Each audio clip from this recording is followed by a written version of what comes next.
تو وہ یہ اتنی پیاری بات ہے جو اگر انسان کو یاد رہے کہ میں نے اپنے رب سے ملاقات کرنی ہے اور میں پاکی کی حالت میں ہوں, میں پیور ہوں, میری سوچیں پاک ہوں, میرے عمل اس وقت پہ پاک ہوں. اچھا پھر پتہ ہے اس میں عمومی طور پر ایک فرد زبان سے کہتا ہے, رسول اللہ صلی اللہ علیہ وسلم کی زندگی میں اس کا عملی ثبوت ہمیں ملتا ہے. ہر وقت ملنے کے لیے تیار, ہر وقت بابوزو, ہر وقت اللہ کی یاد میں ڈوبا ہوا دل اور ذکر کرتی زبان اور اپنے اعمال پہ استغفار. آپ صلی اللہ علیہ وسلم کا فرمان ہے کہ میرے دل پہ ایک غبار سا آ جاتا ہے, پھر میں اپنے رب سے استغفار کرتا ہوں اور وہ غبار ہٹ جاتا ہے.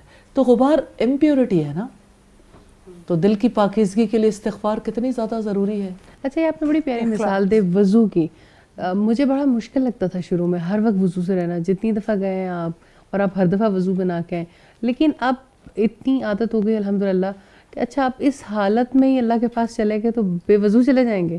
تو یہ بات آپ کے مائنڈ سیٹ کو چینج کرتی ہے بہرحال, اور آپ کے عمل میں تبدیلی آتی ہے اور آپ صحیح. اسی طرح سے جیسے میموریز کا درست ہونا کتنا زیادہ ضروری ہے. آپ دیکھیں آپ کے پاس ہارڈ ڈسک ہوگی, آپ کا میموری کارڈ, کتنی چیزیں جو آپ یوز کرتے ہیں. اگر آپ کو ایک میموری کارڈ میں کچھ اور چیزیں چاہیے اور آپ کے میموری کارڈ میں کچھ اور ہے تو آپ کیا کرو گے؟ ڈیلیٹ کر لیں گے, ڈیلیٹ کر دیں گے. تو بس زندگی میں نفاق کو ڈیلیٹ ہی کرنا ہے. But it's a continuous process, لمحہ اور ڈیلیٹ دوسری کرنا بات یہ ہے پڑتا ہے اور اس کے ساتھ دوسری فائل کو اپلوڈ کرنا پڑتا ہے. اپلوڈ بھی کرنا تو پڑتا ہے. ظاہر ہے کہ یہ تو کیونکہ ہم اگر اپنے آپ کو پاک کرنے کی کوشش کرتے ہیں تو ہمارا دشمن, ہمارا انیمی شیطان تو ہمیں ہر وقت وسوسوں سے ناپاک کرتا رہتا ہے. اسی لیے تو اللہ رب العزت نے یہ حکم دیا کہ شیطان کے قدموں کی پیروی نہ کرو. شیطان کے قدم اس کے وسوسے ہیں, کیونکہ وہ تمہیں برائی اور بے حیائی کا حکم دے گا. اور ساتھ کتنے آپ نے پیاری اگزامپل دی ہے. اور اگر ایک وائرس آ جائے تو جتنا مرضی آپ نے ڈیٹا سیو کر رکھا وہ وائرس ساری فائلز کو بس کرپٹ اصل میں کر کے چلا وسوسے کی جاتا ہے. مثال وائرس ہی کی وائرس ہی کی مثال ہے. اینٹی وائرس جو ہے بنیادی طور پر اللہ کی یاد ہے, استغفار ہے. استغفار کرنے سے ایک دفعہ پھر اللہ تعالیٰ پاک کر دیتے ہیں. ساتھ رسول اللہ کی بات کتنی سچی ہے. صلی اللہ علیہ وسلم فرماتے ہیں کہ مومن کا, جس کا حدیث کا مفہوم ہے کہ مومن کا آج کل سے بہتر ہونا چاہیے. تو زندگی تو کنٹینیوس لائف میں کنٹینیوس کوالٹی امپروومنٹ کی بات ہے کہ آپ مطلب آپ زندگی نماز, ایک نماز ہے وہی نماز ادا کر رہی ہے, لیکن آج اور اس حدیث میں اس کو پرکھیں تو ہر روز آپ کی نماز کی کوالٹی, آپ کی عمل کی کوالٹی, آپ کی لوگوں کے ساتھ معاملات کی کوالٹی, آپ کے اپنے والدین کے ساتھ معاشرے میں حسن سلوک, اگر آپ ہر جگہ پہ صرف رسول اللہ کی اس حدیث کو رکھ کے دیکھیں تو آپ کو پتہ چلتا ہے آپ کے پاس تو کوالٹی امپروو کرنے کا مارجن ہی بہت زیادہ ہے. بالکل. ایک چیز جو ہم نے سیکھی کہ پاک زندگی گزارنے کے لیے اخلاص اتنا زیادہ ضروری ہے. ہر کام سے پہلے نیت کرنا زیادہ ضروری ہے. لیکن سم ٹائم ایسا ہوتا ہے کہ آپ نے کوئی کام کیا اور آپ ابتدا میں نیت نہیں کر پائے, لیکن جب وہ مکمل ہوا تو پھر آپ نے اللہ کا شکر ادا کیا کہ الحمدللہ یہ کام میں نے کر لیا, لیکن پہلے آپ کی نیت نہیں تھی. تو کیا وہ عمل بھی خالص ہوگا؟ کیونکہ ابتدا میں تو نیت ہی نہیں تھی. درمیان میں کر لی تو اللہ پاک خطاؤں سے درگزر کرنے والے ہیں. جب یاد آئے تو کر لیں. اور بات یہ ہے کہ اسی کے ساتھ میں یہ ضرور بتانا چاہوں گی کہ بعض اوقات ایسا ہوتا ہے کہ انسان اپنی زندگی میں نمازیں بھی پڑھتا ہے, روزے بھی رکھتا ہے, صدقہ و خیرات بھی کرتا ہے, لیکن کوئی اس کا عمل ایسا ہوتا ہے جو اس کے سارے اعمال کو زیرو کر دیتا ہے. جانتے ہیں وہ کون سا عمل ہے؟ بے حیائی. سب سے بڑی امپیورٹی. بے حیائی کا کوئی ایک بول جو آپ سنیں, آپ کی زبان کرے, آنکھ دیکھے, آپ کے دل میں کوئی چیز ایسی بس جائے, اور جیسے رسول اللہ صلی اللہ علیہ وسلم نے فرمایا کہ انسان کے سارے اعضاء زنا کرتے ہیں, اور آپ نے اس کی پوری ڈیٹیل بتائی, اور پھر یہ سارے کام ہو چکتے ہیں تو شرمگاہ اس کی تکمیل کر دیتی ہے. تو بے حیائی کی وجہ سے انسان کی ساری نیکیاں, ہر چیز وائرس زدہ ہو جاتی ہے, اور سب سے بڑی امپیورٹی یہ ہے. اور جیسے سورہ الاعراف میں آتا ہے کہ آدم کے بچوں, کہیں ایسا نہ ہو کہ شیطان اسی طرح سے تم پر سے لباس اتروا دے جیسے تمہارے آباء سے اتروائے تھے. تو اصل میں جو منافقت آئی ہے نا اب, اور جو دوغلا پن آیا ہے زندگیوں میں, وہ بے حیائی کی وجہ سے زیادہ آیا, حیا کو ترک کر دینے کی وجہ سے. رسول اللہ صلی اللہ علیہ وسلم نے فرمایا اذا لم تستحی فاصنع ما شئت، جب تم بے حیا ہو جاؤ پھر جو تمہارے جی میں آئے کر گزرو. تو حیا ایمان میں سے ہے، حیا کے ساتھ ایمانی معاملات ترقی پاتے ہیں، اور بے حیائی کے ساتھ نفاق بڑا گہرا رشتہ ہے. بے حیائی کی وجہ سے آپ کا دل ٹھکانے نہیں رہتا، آپ کی نظریں، آپ کے افکار ٹھکانے نہیں رہتے. اور دوسری چیز ایکولی پروپورشنل ہے، ایک چیز بڑھے گی تو دوسری چیز بھی. اور دوسری بات یہ کہ جیسے نشاور چیزیں عقل کو خراب کرتی ہیں نا، مختل کرتے ہیں، اس کی وجہ سے بھی آپ کی زندگی میں بہت زیادہ فساد پیدا ہو جاتا ہے. جیسے میوزک جس کو روح کی غذا کہا جاتا ہے، جی، اس کی وجہ سے جیسے ہمارے اس کا کیا اثرات ہوتے ہیں؟ بات یہ ہے کہ ہر وہ چیز جو رب کی یاد سے غافل کر دے وہ انسان کو منافق بنا دیتی، تو شیطان کی اذان ہے. اور جیسے ہمارے اسلاف میں سے کسی نے کہا کہ یہ دلوں میں نفاق کی کھیتی کو بوتا ہے، تو نفاق کو اگانے والا میوزک ہے. اسی طرح سے باطل نظریات ہیں، شبہات ہیں جو دلوں کے اندر ڈالے جاتے ہیں. اس شبہ کی وجہ سے انسان یعنی اس کا یقین متزلزل ہو جاتا ہے نا. جیسے آج کی دنیا میں دیکھیں حجاب پر سے یقین اٹھا ہوا ہے، پھر اسی طرح سے دیکھیں حلال و حرام کے حوالے سے یقین متزلزل ہے، پھر اسی طرح سے دیکھیں تو سود کے حوالے سے بھی متزلزل ہے. تو بڑی بڑی بنیادیں تو ہلا دی گئی، جہاد ہو گیا، حساب کتاب کے حوالے سے بھی کہ اللہ تعالیٰ معاف کر دیں گے، یعنی وہ جو بچپن سے جیسے وہ ڈالا گیا. بات تو اب ہم بات نوبت یہاں تک ہوگی کہ ڈے آف ججمنٹ کچھ نہیں ہے، یہی دنیا ہے اور اسی میں حساب کتاب ہو جائے، جو ہوگا دیکھا جائے گا. صحیح. تو جب ایک انسان یہ کہتا ہے تو ظاہر ہے اس کی تھاٹ امپیور ہے، تو جو چیز بھی امپیور ہے وہ نفاق ہے. لیکن آپ نے بات بہت پیاری کی، مجھے ایسا لگتا ہے اگر یہ بات دلوں میں راسخ ہو جائے نا کہ اس سے ملنے کا یقین اور اس سے ملنے کی تیاری، بس ہر وقت انسان یہی ویژولائز کرے کہ میں اپنے رب سے ملنے والا ہوں. اصل میں یہی خالص کرنے کے لیے سب سے بڑی ہیٹ ہے جو انسان کو ملتی رہتی ہے کہ میں نے چلے جانا ہے. اپنے جانے کا یقین انسان کو اس دنیا میں ہونے کے باوجود وہاں ہمیشہ حشر کے میدان میں اور اس ماحول میں رکھتا ہے، اور وہ ماحول اپنے ذہن کے اندر رکھنے کی وجہ سے انسان خالص ہوتا رہتا ہے. صحیح. اور دوسری بات اگر یہ بھی ذہن میں رکھیں کہ اللہ تعالیٰ نے ہمیں اپنے لیے پیدا کیا، تو یہ بہت زیادہ دل کو اللہ تعالیٰ سے جوڑنے والی.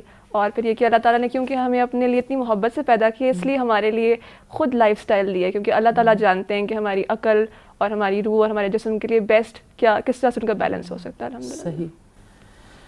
تو بنیادی طور پر یہ ہے کہ نفاق سے بچنے کے لیے علم ناگزیر ہے اور سمجھ بہت زیادہ ضروری ہے. اللہ کے اسماء و صفات کا علم، اللہ کے کلام کا علم، محمد صلی اللہ علیہ وسلم کی سنت، آپ کے طریقہ کار کا علم، اور اس کے بعد یقین ہے. علم کی وجہ سے یقین دل کے اندر اترتا ہے. پھر اگلی چیز عمل ہے. عمل تبھی خالص ہوتا ہے. کے ساتھ استاد بھی ناگزیر ہے. یہ تو درست بات ہے کہ انسان یوں ہی تو نہیں سیکھ سکتا، یہ تو ٹرائیوکا ہے نا. جی. اگر آپ کے پاس نصاب بھی ہو اور آپ سیکھنے والے بھی ہو تو بغیر استاد کے کیسے سیکھو گے؟ اللہ پاک ایسے ہی کتاب آسمان سے نازل کر دیتے، تو رول آف ٹیچر کو ہم مائنس تو نہیں کر سکتے. اور ایک گروپ کا ہونا بھی ضروری ہے، ورنہ اللہ رب العزت اپنی کتاب میں کیوں فرماتے ہیں وَاعْتَصِمُوا بِحَبْلِ اللَّهِ جَمِيعًا؟ کیونکہ آپ تواصل بالحق، تواصل بالصبر کرتے ہیں، ایک دوسرے کو، ایک کو سمجھ نہیں آتی کبھی دوسرے کو سمجھ نہیں آتی. جیسے آج ہم مل بیٹھے ہیں اور مل بیٹھ کے ایک بات کو سمجھنے کی کوشش کر رہے ہیں، تو یقین میں بھی زیادہ اضافہ ہوا ہوگا، لیکن سمجھ کی پرتیں بھی ہر دفعہ جب آپ اس پہ بات کرتے ہیں تو اور سمجھ. اصل میں دین تو یہی ہے نا، ان ھذہ تذکرہ، یقیناً یہ تو نصیحت ہے. آپس کی گفتگو میں، آپس کے معاملات میں جب سامنے آتا ہے اور سب لوگ یہ سمجھتے ہیں کہ یہ ہماری زندگی ہے اور ہم سب کی زندگی جو ہے وہ ایک ہی مقصد کے لیے پیدا کی گئی اور ہم ایک ہی راستے کے مسافر ہیں، تو پھر سفر آسان ہو جاتا ہے ہمراہیوں کے ساتھ، ہم سفروں کے ساتھ. الحمدللہ. اور اس طرح سے بیٹھنا اور بیٹھ کے ہر دفعہ تذکرہ کرنا، اللہ کو یاد کرنا اور اپنی اعمال کی بہتری کے لیے اور اس کی کوالٹی کو بہتر کرنے کے لیے اور اپنی لائف کو بہتر کرنے کے لیے سوچنا، یقیناً یہ تمام چیزیں بہت نفع دیتی ہیں. اور رب العزت نے جیسے فرمایا نا کہ جیسے پاک اور ناپاک کبھی برابر نہیں ہو سکتے، تو الحمدللہ ایک پاک مجالس ہے اور ناپاک مجالس کیسے برابر ہو سکتی ہیں؟ اگرچہ ناپاک کی کثرت تمہیں کتنی ہی عجیب لگے، تو دنیا میں جو لوگ اپنی تھاٹس کو، اپنی سوچوں کو پاک کرنے کی کوشش کرتے ہیں، اپنی دل کی عبادات کو پاک کرنے، یعنی دل کے معاملات کو پاک کرنے کی کوشش کرتے ہیں، اور اپنی روح کو پاک کرنے کے لیے کوشش کرتے ہیں، جسمانی طہارت کے لیے کوشش کرتے ہیں، تو اللہ پاک انہیں اس دوغلی زندگی سے بچا لیتا ہے، دو چہروں سے، اور پھر یہ ہے کہ ڈبل سٹینڈرڈز سے نکال کر اس کو سکون عطا کرتا ہے۔ اخلاص سے ہی سکون نصیب ہوتا ہے، اور اخلاص والی زندگی پاک زندگی ہے۔ بے شک، جزاک اللہ استاذہ۔ میں اپنے تمام مہمانوں کا بھی بہت شکریہ ادا کرنا چاہتی ہوں، اور میں آپ کی بھی بہت زیادہ شکر گزار ہوں۔ اللہ تعالیٰ ہم سے قبول کرے۔ آمین آمین، کہ آج ہمیں ایک دفعہ پھر بیٹھنے کا موقع ملا، اور آپ نے ہمیشہ کی طرح ہمیں بہت خوبصورت انداز سے سمجھایا۔ اللہ رب العزت اگر نہ چاہے تو ہم تو یہ چاہ بھی نہیں سکتے کہ ہم پاک زندگی گزاریں۔ یہ اس کا احسان ہے، یہ اس کا کرم ہے کہ اس نے ہمیں موقع دیا ایک بار پھر مل بیٹھنے کا، تذکرہ کرنے کا، نصیحت حاصل کرنے کا، کہ ہم سوچیں تو صحیح کہ ہمیں کیسی لائف گزارنی ہے۔ ہم بہت سے سٹڈیز کرتے ہیں لائف سٹائل مینجمنٹ کے نام پر، لیکن حق تو اسی سے سیکھنے کا ہے جس نے زندگی کا مالک ہے، جس نے یہ پیغام دے کے، یہ زندگی دے کے ہمیں زمین پر بھیجا ہے۔ سمجھ نہیں آتی کہ اس کے علاوہ کون ہے جو بہتر لائف سٹائل مینجمنٹ سکھا سکتا ہے۔ یہ اللہ کا احسان ہے کہ اسی طرح سے ہر نئی قسط میں، ہر نئی مجلس میں ہم زندگی کے ایک اہم پہلو کو سیکھیں گے، اور آپ ہمارے ساتھ انشاءاللہ اللہ رب العزت کی توفیق سے رہیں گے۔ انشاءاللہ اگلے پروگرام میں اگلی کسی اور بات کے ساتھ حاضر ہوں گے۔ جب تک کے لیے اجازت دیجیے۔ السلام علیکم ورحمۃ اللہ وبرکاتہ۔